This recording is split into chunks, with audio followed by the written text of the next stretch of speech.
Welcome. My name is Craig Wheatley, and we're going to look at Chapter 10, the development of online courses.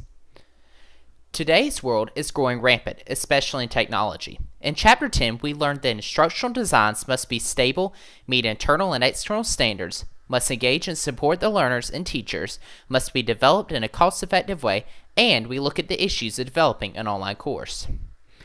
Use of distance education is being demanded more by students of today compared to a few years ago. Internet instruction is helping to develop high-quality learning environments. The author of Chapter 10 says the fundamental requirement to gain support for web-based instruction from faculty, administrators, and students is an institutional model that is distinct from the traditional instructional model and supports the design, development, and implementation of high-quality instruction on the Internet. This quote struck me because this helps to boost online learning, and at first the online model may look challenging, but a demonstration on how online learning is a plus for any campus will help make people accept this way of 21st century learning. There are two basic categories to an online course: text-based, which is designed specifically for internet or mail, and distance internet, which is one single course electronically based.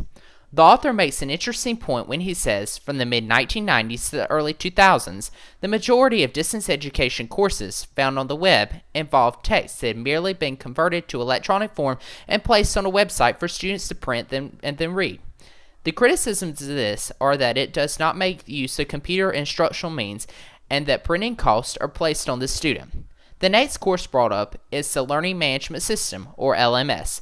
The author does a great job explaining this when he writes, the most LMS afford developers the use of text, email, IMs, application sharing, video clips, animation, interactive activities, simulations, and Dropboxes for exchanging of assignments and feedback.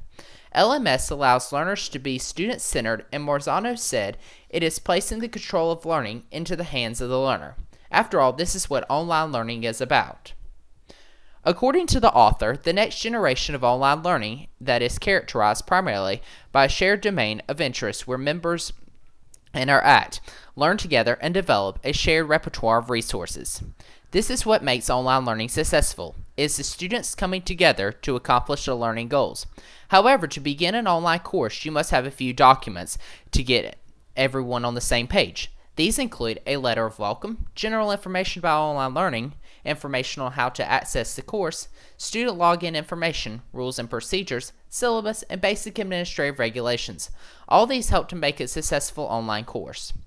Next, you must have the support of faculty to make the courses and learning a success. There are 2 points that the author brings up.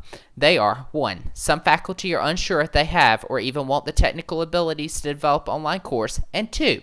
Many faculty were not hired with the expectation that they would have to use technology in teaching.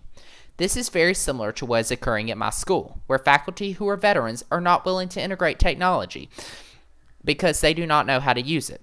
However, faculty should know that they can expand on their jobs by bringing in technology and that training should be available before teaching an online course.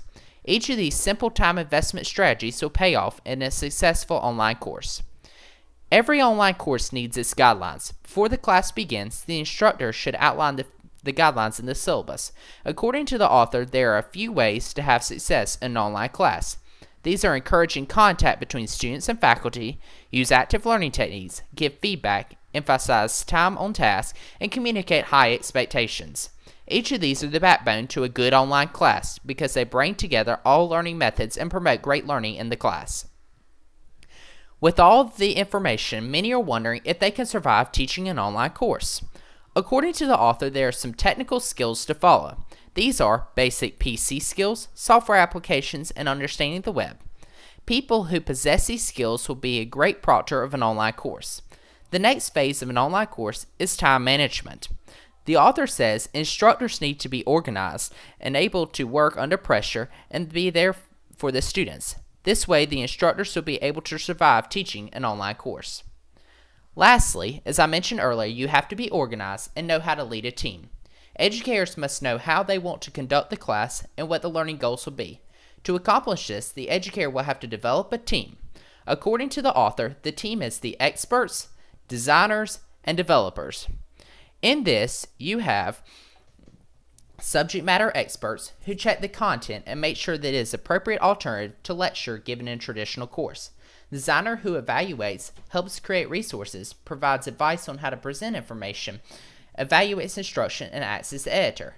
And lastly, the developer, who helps by providing students with knowledge of the learning objectives, outline the content, assignments, evaluation, and information, resources, links, and requirements. Now this seems like a lot, but if each educator takes time to absorb this information, the class will work smoothly and there will be a successfully developed online course. Overall, Chapter 10 has shown that developing effective instructional materials depends on a great deal of planning, collaboration, and efforts from many skilled people at using the right tools. Developing an online course takes time, effort, energy, a team, and a willing faculty to pull it all together. Employing the principles and guidelines offered in this chapter will help those involved in online instructional development ensure their efforts are rewarded with satisfied learners.